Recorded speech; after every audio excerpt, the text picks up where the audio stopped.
Welcome to news అడ్డా. నేను శ్రీ సౌజన్య. ముందుగా headlines.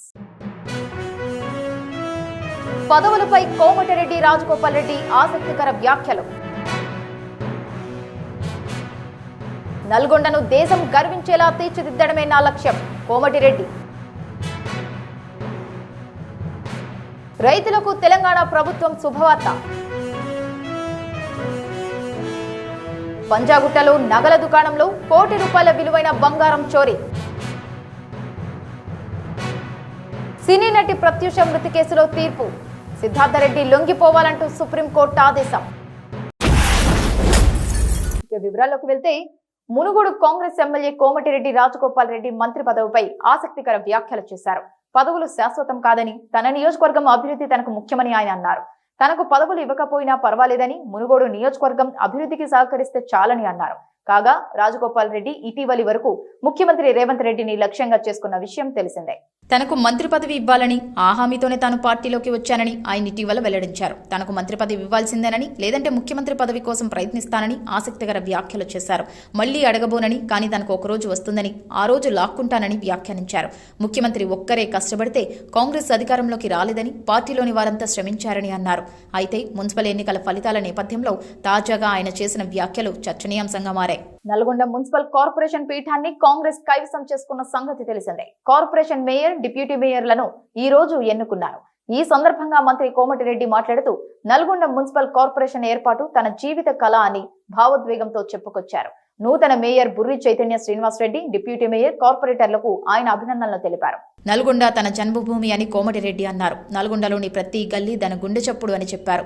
ఈ రోజు కాంగ్రెస్ ప్రజాప్రతినిధులు ప్రమాణ స్వీకారం చేస్తుంటే తన మనసు ఎంతో గర్వంతో నిండిపోయిందని అన్నారు. నల్గొండను దేశం గర్వించేలా క్లీన్ అండ్ గ్రీన్ స్మార్ట్ సిటీగా తీర్చిదిద్దడమే తన లక్ష్యమని చెప్పారు.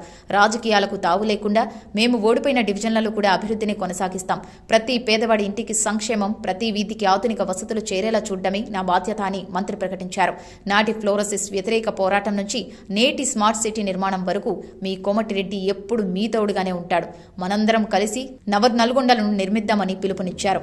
రైతులకు తెలంగాణ ప్రభుత్వం శుభవార్తను అందించింది. వరి బోనస్ బకాయి నిధులను విడుదల చేసింది. పెండింగ్ లో ఉన్న 514.36 కోట్ల బోనస్ నిధులను విడుదల చేసింది. దీంతో 2.17 లక్షల రైతులకు ప్రయోజనం చేకూరనుంది. వరి రైతులకు సన్నవడ్లకు క్వింటాల్కు 500 రూపాయల చొప్పున బోనస్ ఇస్తామని ప్రభుత్వం ప్రకటించింది. ఈ బోనస్ ద్వారా 2025-26లో ఖరీఫ్ సీజన్లో సాగు చేసిన 2 లక్షల మందికి పైగా రైతులకు ప్రయోజనం కలగనుంది.